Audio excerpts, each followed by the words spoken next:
Welcome to the lecture of the IRB topic that will be given by Mr. Derek Bownden. I am Angel Mauricio Mayor. I am the co-leader of the Clinical Research Resources Facility of the Alliance. And our presentation today's presentation is entitled the Navigating the Regulatory Landscape, IRB Reciprocity and Registration Practice for Federally Funded Research at US-based Academic Medical Center.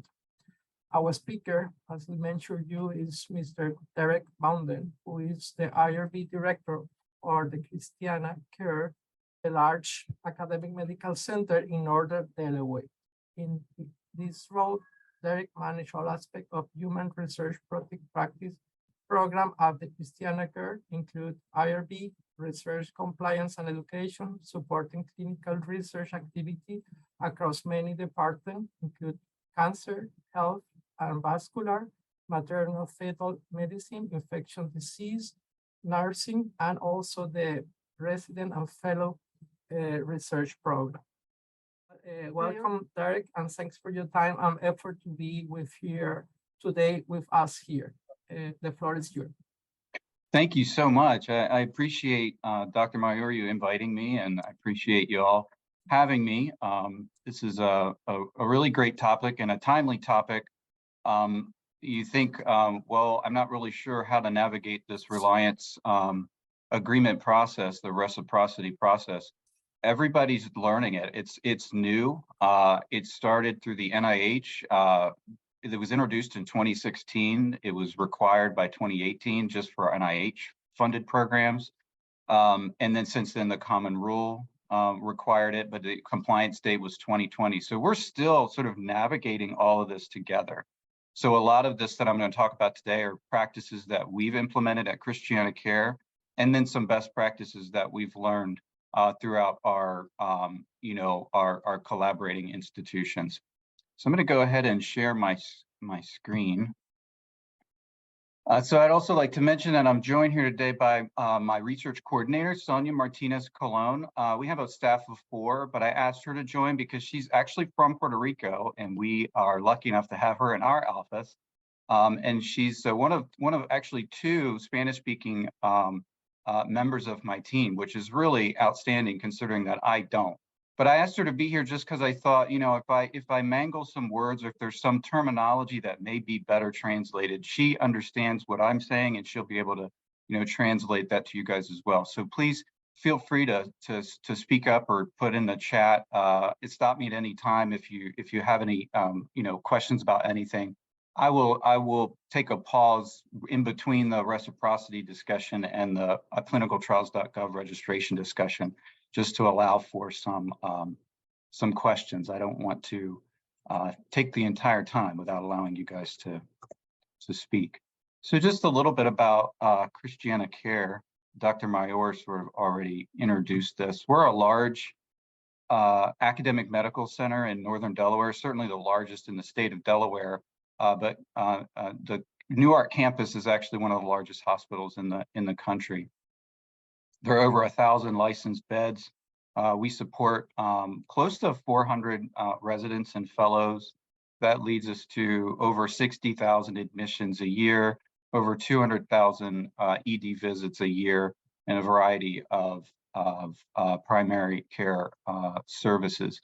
And I only mention that because considering the size of the clinical operation, we're a fairly small research footprint.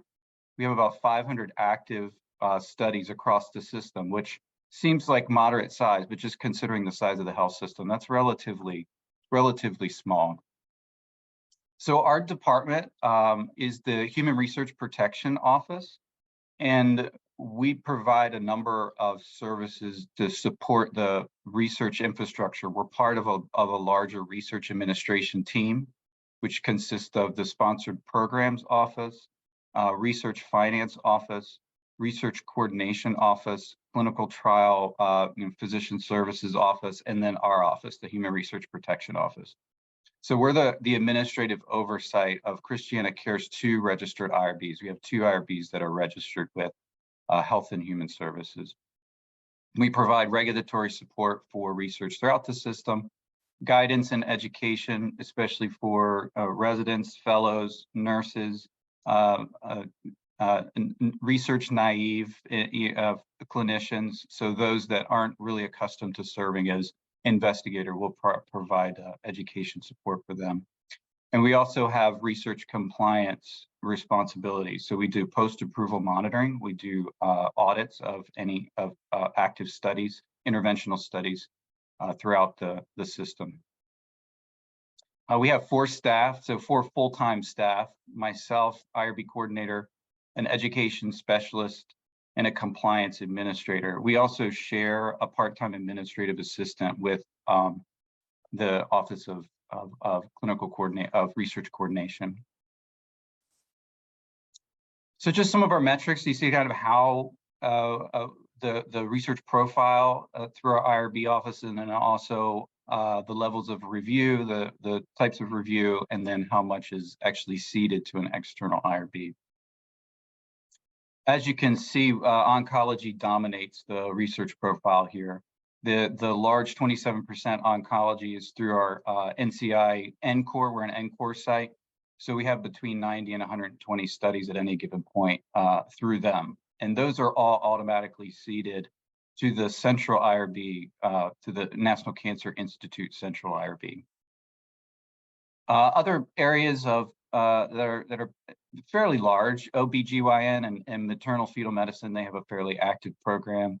Cardiovascular, neonatology, neurology, emergency medicine. And then iReach there that you see is 8%. That's our community health department. So we have a department that is dedicated to equity and community health research. And then on the left, the review type. So we have, like I said, 2 committees. They meet monthly, but they alternate every other month. So we don't have 2 meetings a month. It's still just 12 meetings a year. Our full board reviews, this was last year, so ending 2022, so FY22.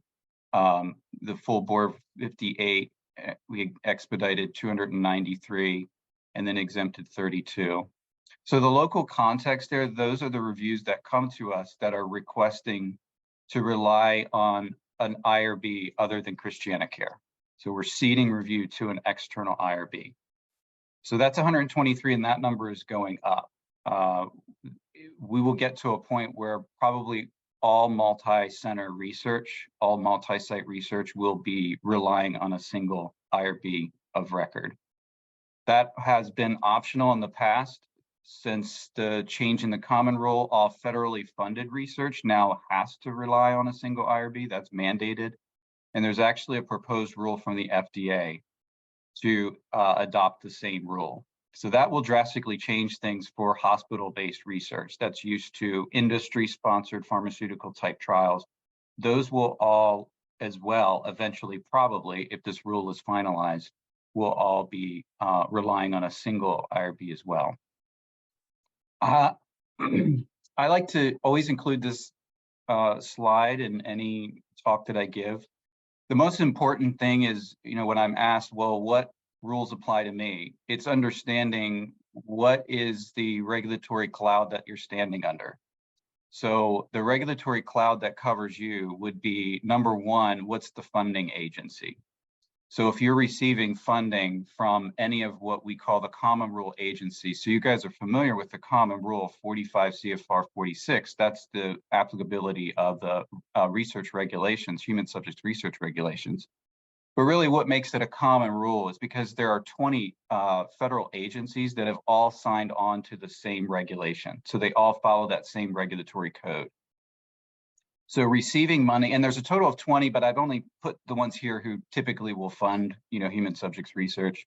Department of Defense is obviously a big one, Veterans Affairs, National Science Foundation, Department of Education, Department of Justice. If you're receiving money from any of these agencies, you're automatically required to comply with all of the common rule regulations.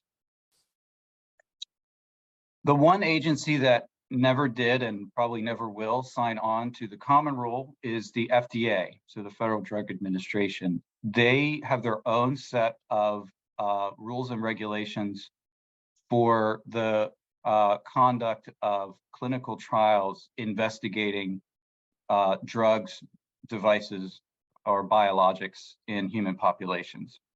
They're not a funding agency, so the FDA does not fund research and they don't conduct research. They will regulate it. So they regulate the research through clinical trials. So we have to follow all those FDA rules. So if you're doing a clinical trial that involves let's say a phase 2 drug or a device trial, you're introducing the FDA rules to that research. I have NIH here over separate. It is technically part of the common rule, but they have so many internal policies that are specific to research that they fund, and they tend to fairly drastically exceed the common rule requirements. So it's always important to understand, if I'm receiving money, even if it's as a subaward. So if I am reviewing a project and they say they're getting funding, I'll say from where? Well, it's from University of Delaware. Well, where did University of Delaware get that money? Oh, it's NIH. Well, we then still also have to comply with all of the NIH rules and requirements. So where did we get this single IRB policy? So this requirement now that we have to rely on other IRBs for the review of our research. I think it's referred to here as reciprocity. You'll see a lot of terms, they all kind of mean the same thing.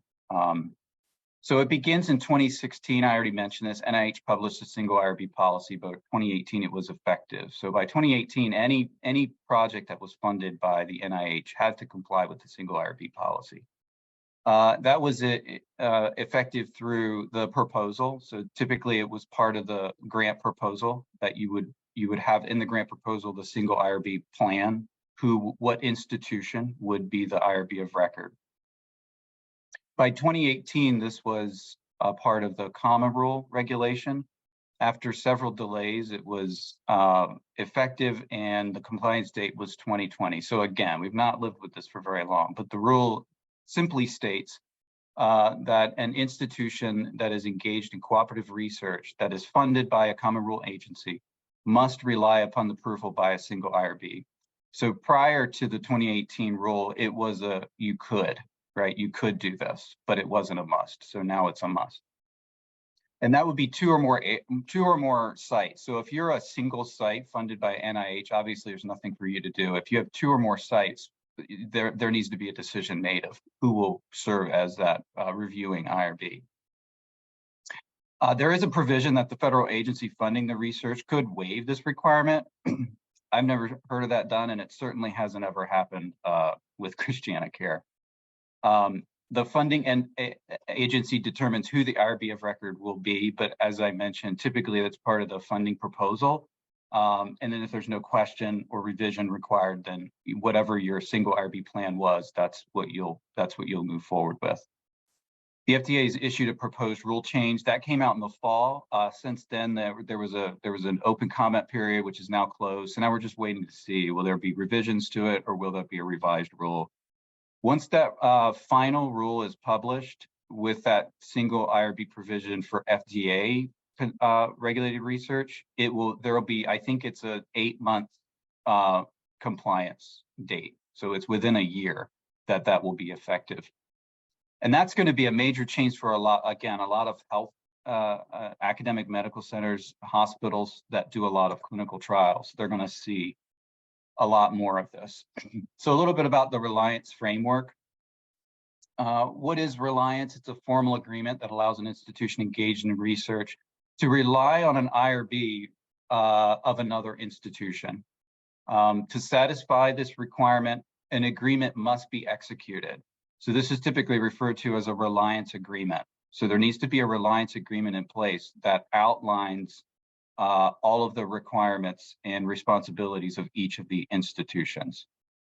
And these agreements are signed by the institutional official, whether that's the chief medical officer or scientific affairs VP. It can be delegated to someone like an IRB director, but typically that's signed by the institutional officials of each institution. Often the reviewing IRB is the prime institution or the awardee, but that's not always the case, and that's not a requirement. I think there was some confusion that whoever gets the money is the reviewing IRB. That is not true.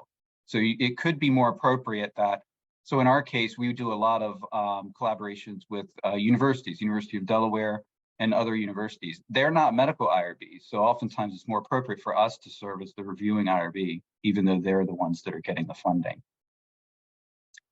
This is really important. I probably should have started with this. Terminology, it's synonymous. So these terms, you'll hear them all interchangeably: reliance agreement, authorization agreement, interinstitutional agreement, waiver of jurisdiction, ceded review, cooperative agreement, reciprocity review. All of these things mean the exact same thing. There's no difference. It's not like they're different styles of agreements. They're all the same. Even the federal agencies use different terms to mean the same thing. Not a surprise there. Reviewing IRB, central IRB, IRB of record, and external IRB. Again, those are the same thing. So you'll hear me refer to reviewing versus relying IRB, but the reviewing IRB is the central IRB, is the IRB of record. So again, the reliance agreement is an official document. So it's actually a legal document. So if you come up with a framework, like an actual template reliance agreement that you want to use to enter into these reliance arrangements with other institutions, it's important to have your legal counsel review those because they become binding. The reviewing IRB institution, the relying and reviewing IRB institution, that the roles and responsibilities of each are outlined in those agreements. They can be one page, or you'll see an example that I have, it's 24 pages. It's not, there really are very few requirements of what is needed in a reliance agreement. And each institution can kind of draft their own. There's not a required template you need to use. HHS, through the Office of Human Research Protection, they do have a template reliance agreement, but it is very brief. It's just one page. It's important for local investigators, coordinators to understand what their responsibilities are. This is the complexity of it. They may be very accustomed to working with their local IRB, know how to submit them to them, know what forms to use. But if we're receiving now funding from an agency, we have to rely on a single IRB, suddenly the coordinators and the investigators, they have to learn new procedures. They have to learn new processes. So it can be complex, and they'll reach out to the IRB office, you know, and we'll have to kind of help them navigate that process. So it's important to note that these reliance agreements must be put in place after there is some kind of local regulatory review. There are institutional policies that are going to be unique to your institution. They have to comply with those as well. But the reviewing IRB that's outside of your institution may not know those policies. So it's important that within this reliance framework, there's a process by which investigators and coordinators know that they have to seek approval from the local regulatory office before moving forward with seeking approval from that central IRB. So the way we do it at Christiana, we make everything come to us, whether we're the reviewing IRB or not. If we're not the reviewing IRB, we don't do a duplicate review, right? We don't do an IRB review because we don't serve that function. But what we do is we make sure that we have the capacity to do it. There's institutional leadership support. Everyone's aware of what their responsibilities are. We make sure that local consent language is incorporated in that consent template that's provided by that the lead IRB, and that personnel are properly trained, conflicts of interest are managed, things of that nature. And we want to just have a record of it. There's no regulatory requirement to keep these as records, but we have seen from OHRP through HHS, through some of their investigations, their audits of sites, they've actually noted in their letters and their feedback letters that they need to have a local registration of all research that's being conducted locally, regardless of who the IRB of record is. So I think that's going to become more and more important, especially as we continue to gravitate more towards this single IRB model, that there's going to have to be, you know, local record keeping of all research that's conducted on site. So here's a little bit of a messy slide about what the reliance framework looks like in terms of the responsibilities. See if I can move this here. Reviewing IRB responsibilities, obviously to conduct initial reviews in accordance with the 110 or 111 criteria for approval, the 45 CFR 46, to ensure the relying site institutional requirements are satisfied prior to site approval. So that's going to require communication, right? Because they won't necessarily know what those local requirements are. They'll conduct the annual continuing reviews. They'll perform the amendments for the entire study, the master protocol, and local amendments. They'll communicate relevant study reporting to the relying sites. And then they're responsible for managing reportable events. So if there's serious or continuing noncompliance or unanticipated problems that have to be reported to the federal agency, it's the reviewing IRB that has that responsibility, not the relying site once it's been seeded. The bigger question oftentimes is, what is the relying site responsibilities? Once we've seeded review to an external IRB, what do we have to do? Well, the relying site has to notify the reviewing IRB of any non-compliance or unanticipated problems that they've identified. They need to comply with the reviewing IRB policy and procedure. So there may be different sets of SOPs, right, that the reviewing IRB has in place. So it's important that the local study team is complying with the reviewing IRB policies and procedures. They need to comply with local requirements and ancillary reviews. So what are ancillary reviews? Things like radiation safety review, conflicts of interest committee review, scientific merit review. Different institutions have different local reviews.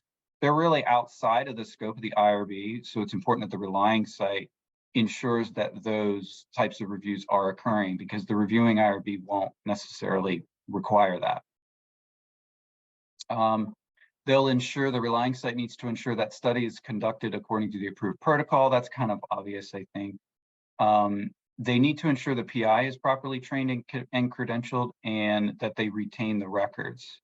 So notice I only mentioned the PI. I didn't mention anything about the study team. So the next slide, I talk about the study team a little bit. I have a little asterisk there that it's important to note to the site personnel. So the study personnel, the coordinators, and the PIs, that once the protocol has been seeded, so the local review is taking place and it's seeded to that external IRB, that local IRB is no longer involved. So it's really important that the PIs and the coordinators know their review dates, their reporting requirements to that reviewing IRB. So these are some these are leftover responsibilities that should be negotiated in this reliance agreement. That's another reason why this reliance agreement is really important. It's who does what when it's not obvious. So these are the responsibilities that could fall on either reviewing or relying. And we've learned these by trial and error at Christiana Care, where we've had a study where no one was reviewing conflicts of interest because we thought the reviewing IRB was. The reviewing IRB says, no, we don't do that. The local site has to do that. Ensuring study staff are properly trained and credentialed. Again, we've had coordinators come to us and say, well, I need to submit an amendment to add a study member to the team, like a sub-investigator. Well, I then would ask them to submit that amendment to their IRB, the IRB of record. Then the IRB of record came back and said, we only will manage personnel that are lead PIs at the site. We don't include personnel that are sub-investigators or coordinators, support staff. So then we had to come up with a way of managing the local study staff internally for studies that we were not even the IRB of record for. Who's going to investigate local reported noncompliance? A lot of times you'll see in these agreements that the reviewing IRB does have that responsibility, but I have never had an outside IRB come on site to review a trial or a study for which they are the IRB of record for. So it's really important that we have a research compliance program in place, that we're doing it, that we're auditing these studies to make sure that they have ongoing compliance, regardless of whether or not we're the reviewing IRB. Because if it's been ceded to an external IRB, the chances are they're not going to get any post-approval oversight or monitoring. And then the study teams may think, oh, great, I don't have to worry about that. They actually want that. Study teams actually want you to come and check to make sure that everything's going well, particularly at early enrollment. I usually suggest, if it's a new study team, within the first 5 subjects enrolled, there should be a regulatory review just to make sure that everything's on track. It's easier to catch it early on than to have many problems that are identified at the end of a trial. It's almost too late then to fix those issues. The question remains of who investigates local allegations of research misconduct. Again, the reviewing IRB may say they have that responsibility, but the local IRB office probably is going to be the one to actually be involved in that. And then who's going to conduct post-approval monitoring activities? So a little bit about the workflow. These are just a list of questions, and these again are questions that we have learned to ask through trial and error as we were navigating these single IRBs. How will the reviewing IRB coordinate with the participating research site? That's the most confusing part. It's like, well, who starts? Who starts the conversation? Is it the awarding site? Is it the lead IRB site? Is it the PI, the lead PI at that lead site that's going to make contact? Is there some other regulatory staff that will reach out to us? The local coordinator and the site PI will oftentimes reach out to us, the IRB office, and we won't have any knowledge because we're not going to be the IRB for it. But we will have to help them navigate that. The questions, other questions are the participating sites approved at the initial review? So if you have a lead site with like 5 participating sites, are they all approved together at the initial review? Or what oftentimes happens is you have like the lead site will approve their master protocol first, and then they'll add participating sites by amendment. So it's important to know, how does that work? Who's the initial point of contact? It's important to have that, whether it's a site PI, research coordinator, or someone like myself, a regulatory personnel. We're at Christiana, we're happy to serve in that role. Some institutions that are bigger, that have, don't have the bandwidth, they'll say, well, if we're not the reviewing IRB, we can't support that. What's the reviewing IRB institution's platform for establishing reliance? So, there may be electronic systems that they use, software that they use to facilitate their submissions. So every time you engage in one of these reliance activities, you may be learning a new system, a new way that you need to submit to that reviewing IRB. There are variations in reliance workflows among all institutions, and this is a lesson that we've learned and we're continuing to learn. It requires us as participating site. We're oftentimes a relying site. We typically don't. Christiana typically doesn't serve as the reviewing IRB. We must be flexible. We tried to put a guidance document in place and a menu of steps that need to be taken. And we just found that it doesn't work. It's not going to apply for all of them. Every study is going to be slightly different. So we have to be flexible. It's impossible to define that rigid process. We do, however, try to provide some just basic instructions. So this is literally a copy from our guidance document. We asked them to submit a request form, reliance request form, which is through our intranet available on our site page, and then compile any supporting documents that they may have. The obvious ones are the protocol, the consent. We'd like to see the consent already modified to include Christiana Care language, but oftentimes that may not be they might not submit it that way. They may want us to do that. If there's an assent, they're enrolling children. The HIPAA authorization form, if there's a separate HIPAA authorization from the consent form. And then other things that are sort of unique to the reliance workflow is the reliance agreement template.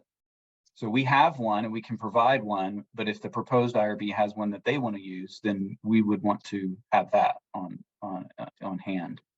I should also mention that oftentimes sites, particularly clinical trials, industry-sponsored trials, you may see this come up more and more, that they will want to rely on a commercial IRB.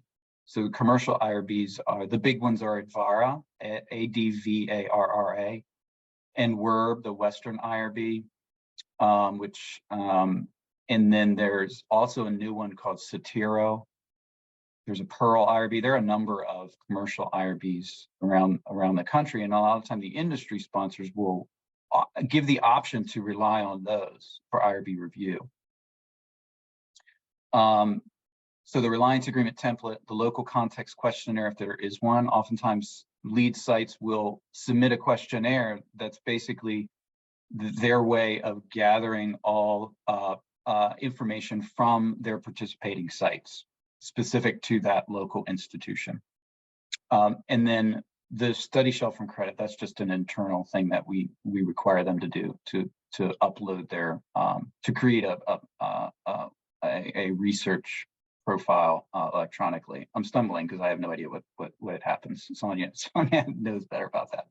And then submit to the IRB office. So they submit it through email. We just have them submit it the same way that they do any other research. Once we have all the documents in place, we've ensured local investigators are trained.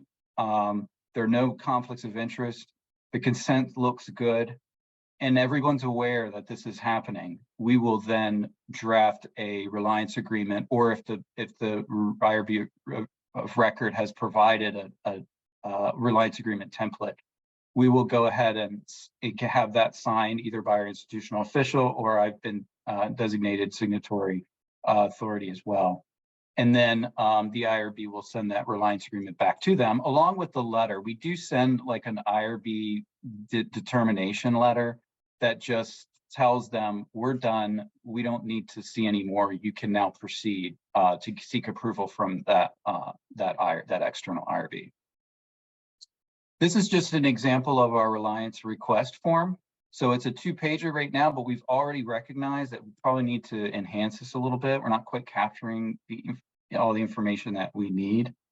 But the basic, request includes who's going to be the PI, who are the study personnel, what's going to be their role, what's the protocol, give us just a summary of what the study is, what you're being asked to participate in, when do you need it by, is there any funding, are there any agencies that are introducing regulations that we need to be aware of, and then some of the external IRB information, like who's going to serve as the IRB, do we know this IRB, are we familiar with this IRB? Do they have appropriate registrations? Do they have an active FWA? Are they accredited? I mean, there's just lots of things that you would want to know about that IRB. You don't want put your institution at risk by seeding review, just automatically seeding review to an IRB that you may not be comfortable with. For example, there have been situations where we've been asked to seed review to another IRB that may not be properly constituted to review medical research. So we will deny that request. This is one thing that we've learned that we need, and it is currently under construction. We don't have this yet, but I encourage anyone any institution that is going to have to engage in this reliance process to just come up with a local context information sheet. Could just be 1 page, 2 pages.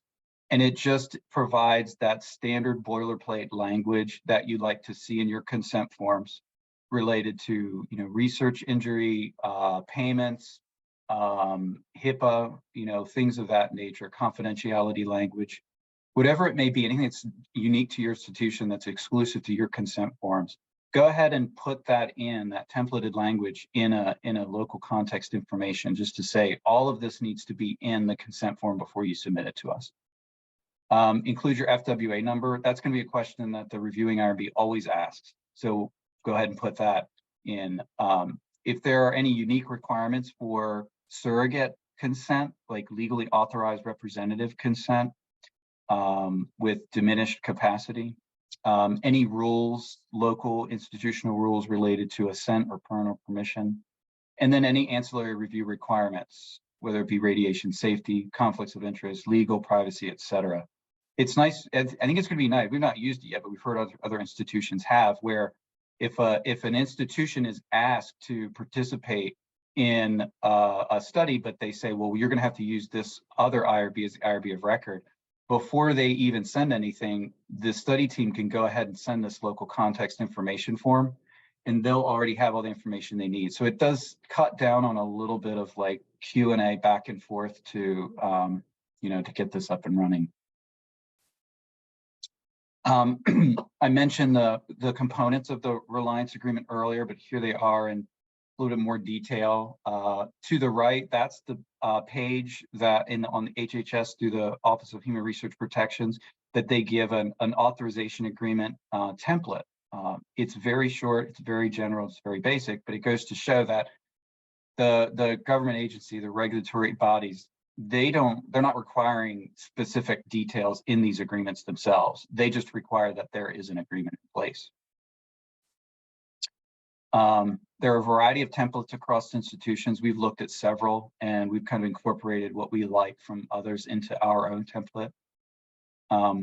Most NIH-funded research is utilizing the SMART Master Agreement. So you may have seen that floating around in various platforms, emails, and webinars and things, the SMART Master Agreement. So I'll talk a little bit about that in more detail because it's just a sort of a different way of engaging in this Reliance process. This is just our template, a Reliance Agreement here at Christiana Care. It's just a 2-pager. So the first page of it is just the basic information that we would want to know. Who's going to be the reviewing IRB? What's their FWA? And then the signatory information. And then spaces for the research project. So it's important to note a Reliance Agreement can be put in place per study. So you can have one by study. You can also have a mini master agreement that's by consortium. Let's say there's a consortium agreement that you guys have with another Puerto Rico institution, and it's constant. Guys are constantly, participating as a research site with that institution, but you're relying on their IRB. You don't necessarily have to engage in Reliance agreements by study. You could do one master agreement that's exclusively with that institution. It's even allowable to say, for us, we could do a Reliance agreement with the University of Delaware that says we will always be the reviewing IRB and we will always see reviews, and then you don't have to have a future Reliance agreement. We've not done that. It doesn't always work that nicely, but it's just nice to know that that option is there. The second page of our Reliance agreement is just the basic responsibilities of the reviewing institution and basic responsibilities of the relying institution. And then, as I mentioned, we always like to issue also an acknowledgement letter. It just lets the study team know that we, the local IRB office, the local Human Research Protection Office at Christiana Care, we're done with our review. We're satisfied with the way everything looks locally. And here are some things that you should be reminded of. You can now go and seek approval through that central IRB, but you need to let us know of any changes. You need to let us know of any personnel changes. You need to let us know of any protocol amendment that we may not otherwise see that potentially could alter the risk profile of the study, things that we would want to know locally. These tend to live on, right? So normally, if you're the reviewing IRB, there are very defined periods of time. You can review for 365 days and that's it. You go through continuing reviews. And then once the study is closed, you submit a closure. So if you've ceded review to an external IRB, they're the ones keeping record of all of those dates. We don't necessarily have oversight of when that study closes. So it's good for the local regulatory office to kind of have some kind of mechanism in place to determine, which of these studies are still active and which can we, identify as closed just in our system. So I mentioned the Smart IRB platform. So first, I would point to the bottom bullet there. The most important thing to note is it is not an IRB. So Smart IRB is not a central IRB. It's not a commercial IRB. All it is a platform for negotiating reliance between a lead site and participating sites. And it also is an electronic system for the exchange of documents. You can either sign onto the agreement only and not use the electronic platform, or you can use both. It's entirely voluntary, and you don't have to be a part of this at all. some institutions that are receiving NIH funding, they are beginning to not make this optional anymore, where they're saying, no, we're using the Smart IRB agreement to, accept participating sites and to be the reviewing IRB for them. So it's a platform for facilitating reliance. It was established in 2016 in anticipation of the NIH single IRB rule.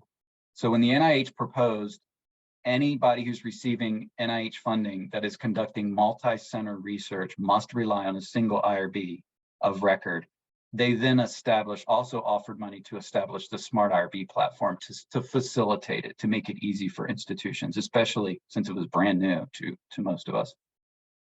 It does include a master agreement and a reliance management system. And why I said I want to talk about this separately from the previous reliance agreement discussion is because once you join Smart IRB as an institution, you can sign on to their master agreement one time. So there aren't individual agreements by study. You sign that agreement once, and then you're a member of the Smart IRB. And the nice thing about it is when an institution comes to you as a site and says, we would like for you to participate with us, and we're using Smart IRB, you don't have to worry about the reliance agreement process. That's already been done. The rest of it is just negotiating, the paperwork at that point. There is a great resource library. Like if you decide we don't want to be a part of Smart, it's free, by the way. Any site can join the Smart IRB. It's important to join just so that you're available if a member Smart IRB institution wants to invite you to participate in their study. It'd be easier if you're already a member. They have a great resource. If you say, I don't want to be in the Smart IRB, I don't want to do the master agreement, I don't want to use this, they still have a great library of resources. It is incredible the amount of resources they have to help support institutions that are trying to navigate the single IRB process. Because this is federally funded, it's not a sales tactic. So they're not trying to get you to use Smart IRB. And in fact, they have a series of webinars, most of which are free. And although they always give a pitch to sort of what's new and great in the Smart IRB world, they don't push it, and a lot of their talk is general to any kind of single IRB process. Here's the master reciprocal agreement. It's long, it's 24 pages long, but once that's signed, again, it only needs to be signed one time. I'm going to skip through these a little quickly because I'm running out of time. Here's the Smart IRB resources page. These are some of just examples of templates. They have checklists, they have recorded webinars. They just have an incredible resource of information that you can use. There are other reliance agreement platforms that you may see. The IREX, IRB Reliance Exchange, that is through the University of Vanderbilt University. And then there's Huron Exchange. We've seen that a couple of times as well. All of these are just ways of exchanging documents for that, reciprocity for the study documents and to establish reliance. So ending this little piece, I would just say, anticipate the challenges. It's difficult to know where to begin. It's difficult to determine who sort of begins that communication, who is that point of contact. I was talking to my counterpart at University of Delaware last week, and she said, the agreement's the easy part, and she's absolutely right. Once you get to signing that reliance agreement, all the hard stuff's been done. It's really negotiating those terms and who does what. That's complicated. I have down at the bottom reducing administrative burden. It was stated when this was proposed in the regulatory change in the common rule that this could potentially reduce administrative burden. As of yet, we've not seen that. It's actually increased administrative burden, but it's kind of interesting that they were hoping that would be a reason. I just have a couple of slides on clinical trials registration, and I want to make sure that there's some time for questions. So the clinical trials registration requirement is at 42 CFR Part 11. It's a long, very detailed regulatory requirement. It's actually the law that any trial that is conducting in what they call an applicable clinical trial. So if you fall under that definition of applicable clinical trial as defined by NIH or FDA, it's important to know that these registration requirements are required. It's not optional. For most institutions, the responsible party would be the PI or the sponsor or an investigator if delegated by the sponsor. Most participating sites don't have to worry about this. They get nervous, but they don't have to worry because there's only one registration required for each trial. So if there's a multi-site study that is considered an applicable clinical trial, and there are 10 sites, only one has to do the registration, which would be that lead site, that lead PI. So that would be the sponsor. The sponsor is required to do the registration. Applicable clinical trials must register, but sometimes people, trials that, studies that are not really applicable clinical trials, they'll voluntarily register just to get exposure. That's okay, that's fine. You can do that voluntarily, but it's really important to note that it's all or nothing. You can't start the registration process and then not finish it. It's a lot of work. You have to, follow up with, interim reports and final reports. And if you begin it, you have to finish it. So that's really important to know. I'm going to share these slides with Dr. Mayor so we can share these with you guys. So because there's a lot of words here, but it's important to note the difference in the definitions. If you're conducting FDA regulated research, so a drug, device, or biologic, but you're not receiving federal funding for it, then you will follow the FDA definition of clinical trials, applicable clinical trials. So those are not phase 1, and they're not early feasibility or small feasibility device studies. Whereas NIH, if you're receiving NIH funding, they do include phase 1 and early feasibility studies, and they include behavioral as well as biomedical studies. So they have a much more broader definition of what an applicable clinical trial is. All of that is available on their websites, those definitions, and there's even a great checklist that you can use to determine, does this study qualify as an applicable clinical trial? But again, if you're not the sponsor of the study, there are no registration requirements. I do just have a little note down here. There was one letter written to someone who, a site that failed to post results. And it's the first time that we've seen back in April 2022, last year, that was the first notice of noncompliance that threatened civil monetary penalties. Up until that point, there was, it was a rule, but it wasn't really enforced. So now they're beginning to enforce this rule. The clinical trials registration results consent posting is on clinicaltrials.gov. HHS has also created, or OHRP has also established a consent posting portal. So these are just the basic requirements. The clinical trial needs to be registered within 20 days of the first subject enrollment. The results, the final results, must be posted within 1 year of study completion. And now there's also a consent form posting requirement. Just one consent is required to be posted per study within 60 days after the last study visit by any subject. So lots of days, specific day framework for the posting requirement. So a lot to remember there. I'm going to skip over this. I already mentioned the responsible party. There is a great resource. It's called the Clinical Trials Registration and Results Reporting Task Force. They have a great website of resources. There's a monthly call that they do, and they provide a lot of outreach and networking to support administrators who are responsible for, maintaining these registrations. So that's a great resource. And these are the consent posting platforms. Either it's through clinicaltrials.gov or HHS has a posting platform for posting that informed consent form.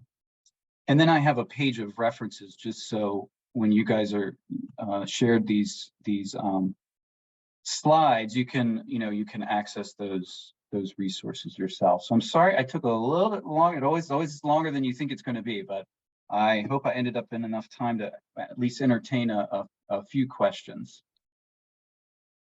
Oh, this was excellent. I think we are timing. We have around 5 minutes for questions. I don't really have the in my screening the Oh, let me do stop share, Dr. Mayor. I'm sorry. There you go. Great. Thank you very much for your excellent presentation. You give us a lot of information. You deal with this element of sharing or different IRBs in our different university. We have 3 university and we have a collaboration between the university and different type of studies. So we have done some type of this element, but really with the new rules and new elements, we are trying to get fit with the new rules, so to say. And we changed the different. We also make this try and efforts 6 years ago, 5 years ago with our other center, and we deal with the common IRB, and right now dealing with the new rules that you are presenting here. But this is really very new for us, and we are trying to get with this new rule. So I think what will we open for questions. If there is any question there in the audience that will submit, you can you put your microphone on and present your question there. I don't see really all the person who are here. Barbara, perhaps you can help me if there is any question there or in the chat, but I don't have any question in the chat here. At the moment, no person present the questions. But as I mentioned you, that's very important because we really have this element in our consortium. With the Alliance, we have these 3 universities. There are 3 medical universities, and we have also other 2 more universities that come together and the community area or university that also makes some research with us. And in some point, we have to do this common IRB on this reciprocal IRB. Initially, we was, I think that was 6 years ago, more or less, or I think more, 7 years ago, what we created reciprocity, in which we make this arrangement between the IRBs of our institutions, and we present in one IRB, and we can be accepted only present the already accepted IRB to the other IRB in the institution, and they get gifted reciprocity. There was an agreement between the university, but when we changed to the Alliance, to the new center, we didn't have this continue because there was the change that you mentioned, that's just the single IRB, and we are trying to go in this direction. And we have right now two forms to do that, like the ones that you present here. This is a single, and the other comes, and the other is that we are presenting in the 3 IRB to have the approval in each of the IRBs that come together. It's more work, but we're dealing the same in these 2 versions so that we can have the IRB. But of course, when we know this information about the single IRB and the rules, and that are more directed steps to do and to perform to avoid this overload or double work from the same element of doing IRB here, there, and all together have to be evaluated in each of the sites. I think that you give a lot of information, a lot of light, so that we can go in this direction. Thank you very much for all this information. Again, here, I don't know if there is some question in the floor. There was Kevin Alicea Torres. If you can put your microphone on and submit your question, Kevin. Sure. Hi, Derek. My name is Kevin Alicea. I'm a former trainee from the WISA Institute. So I guess you're familiar with the WISA because they have a strong partnership with the Christiana Care Hospital. And I used to work in a lab where we had all the human samples that I was managing over there throughout my career in grad school. Now I'm back in Puerto Rico at the University of Puerto Rico in Humacao. trying to follow some of that research that I was doing at the Wizard and also at the University of Pennsylvania. And one of the questions that I have, first, also thank you so much for this wonderful presentation. And I just wanted to ask about the challenges that we might encounter throughout our process of developing IRB that in our context might be different from the ones that we used to do, at least I used to do in the United States, because the IRBs that at least I'm working here, it has to be culturally relevant to that is, particularly for the community that we are working with. And I'm wondering, like, if you have like any advice, particularly for this example, in terms of like how can we better elaborate a IRB that is focused on our community that has some particular it's different from the IRBs that usually we work in the US. So I don't know if you have any advice or challenges that you have seen that you can provide us some advice on that sense of That's a really excellent point. And I mentioned at the beginning, that the regulatory agency can waive this requirement. And I think that's one case where waiving could be appropriate if there's a suggestion to rely on an IRB that is just not familiar enough with the local population, and that local IRB is constituted in a way that is already familiar with that. That could be a potential for a waiver, number one.